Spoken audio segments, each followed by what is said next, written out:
BJP নেতা অভিজিৎ দাসকে সাময়িক বরখাস্ত। ডায়মন্ড হারবারে গত লোকসভা ভোটে লড়েন অভিজিৎ। দলের শৃঙ্খলা ভঙ্গের অভিযোগে সাময়িক বরখাস্ত বিজেপির।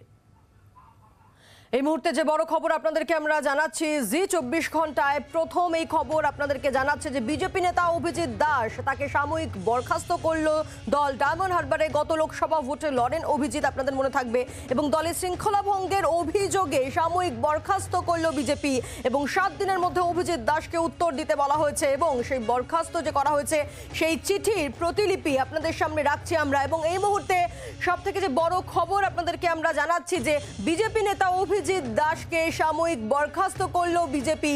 ডায়মন্ড হারবারে লোকসভা ভোটে লড়েন তিনি, অভিষেক বন্দ্যোপাধ্যায়ের প্রতিপক্ষ ছিলেন তিনি, এবং সেই চিঠির প্রতিলিপি আপনাদের সামনে রাখছি ভারতীয় জনতা পার্টি পশ্চিমবঙ্গ। এবং এই চিঠিতেই কিন্তু অভিজিৎ দাস তাকে বরখাস্ত করলো দল, সাময়িকভাবেই বরখাস্ত করা হয়েছে। শৃঙ্খলা ভঙ্গের অভিযোগ রয়েছে তার বিরুদ্ধে।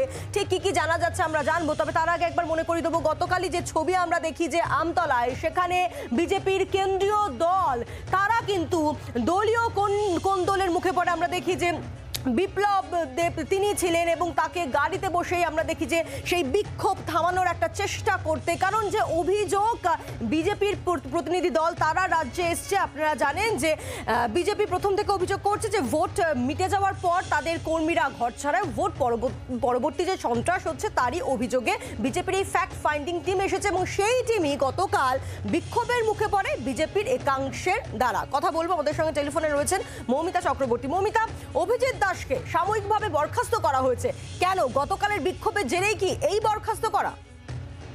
দেখো, একাধিক অভিযোগের কথা এই চিঠিতে উল্লেখ করা হয়েছে। তাতে অবশ্যই সব থেকে বড় অভিযোগ যে কেন্দ্রীয় নেতারা যেভাবে বিক্ষোভের মুখে পড়েছিলেন সেই ঘটনার উল্লেখ, এবং সেখানে লেখা রয়েছে যে দলের যারা কর্মী তাদের কেন্দ্রীয় নেতৃত্বের সঙ্গে কথা বলতে না দেওয়া, 18 তারিখ যে বৈঠক ছিল সেই বৈঠকে আসতে না দেওয়া, এবং যেভাবে কেন্দ্রীয় নেতৃত্বের সামনে বিক্ষোভের ঘটনা ঘটেছিল তাতে একটা ষড়যন্ত্রের গন্ধ পেয়েছে, ষড়যন্ত্রের কথা বলে দাবি করছে বিজেপির শৃঙ্খলা ভঙ্গের যে কমিটি, নির্দিষ্ট কমিটি, সেই কমিটি।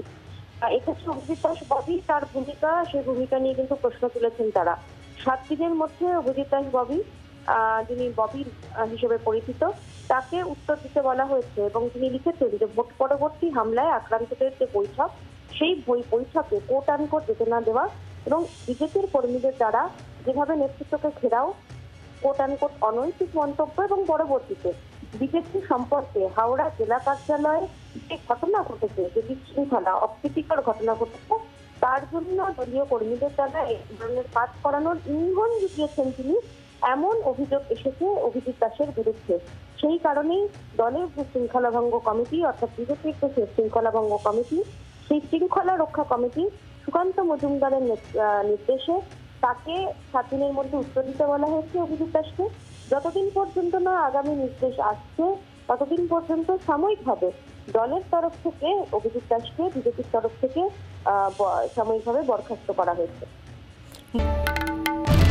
বাংলার আওয়াজ, বাঙালির আবেগ, জি 24 ঘন্টা।